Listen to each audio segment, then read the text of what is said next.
мною принято решение о проведении специальной военной операции.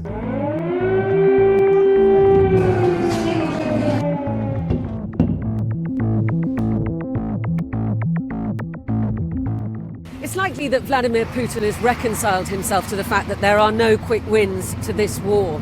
Yevgeny Prigozhin, the man who runs the Wagner mercenary group, has said he expects it to take another 1.5 to 2 years just to recapture the rest of Donbass.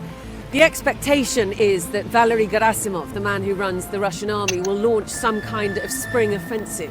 What we're seeing at the moment is very intense fighting around the town of Bakhmut that has been going on for several months with huge casualties on both sides. And it's possible that the Ukrainians will retreat from there in the coming weeks. Although even if they do, that will not make much difference to Russia's position strategically.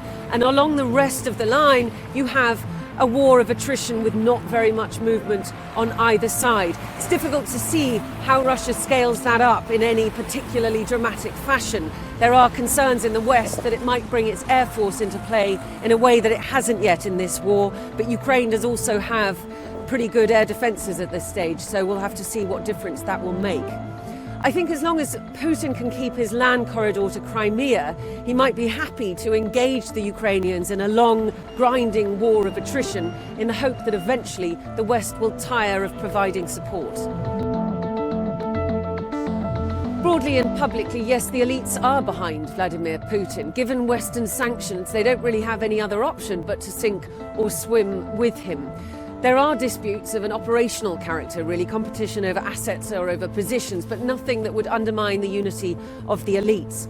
That said, you have this loud, patriotic, ultra-nationalist camp who make a lot of noise on social media, who are quite critical of the armed forces and sometimes even of the Kremlin, and they are important to watch. You also have powerful men like Yevgeny Prigozhin, the boss of Wagner, and also the Chechen leader Ramzan Kadyrov throwing their weight around, being critical of the army. There's also a snapping up of assets now that Western investors have left the country. It has a slight 90s feel to it now, and that might develop further. So Russia in 5 years' time might look very different to how it does now.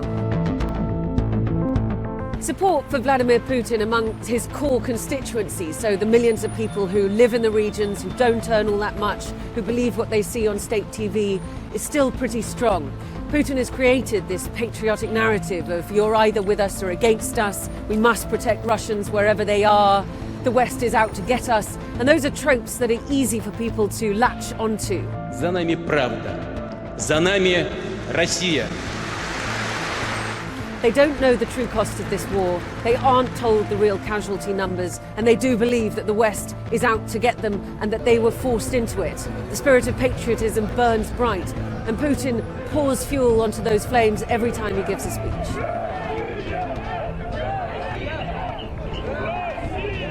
Will he survive this? Well, it depends how it goes, and bearing in mind he's a 70-year-old man and anything could happen. But at the moment, domestically, he's in a pretty strong position. People believe his propaganda. The economy is doing better than was expected this time a year ago. Sanctions are a really slow burn. And internationally, yes, he's isolated, but he's not quite as isolated as perhaps the West might have hoped.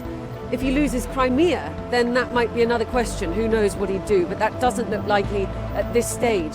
He's got a lot of manpower that he can throw at this. His factories are on overdrive, and people believe that this is for the long haul. So it doesn't look at the moment as though there's much prospect for change. Mark Milley, the chairman of the Joint Chiefs of Staff in the US, said that Putin had already lost strategically, operationally, tactically. But you can be sure that the man in the Kremlin doesn't see it that way.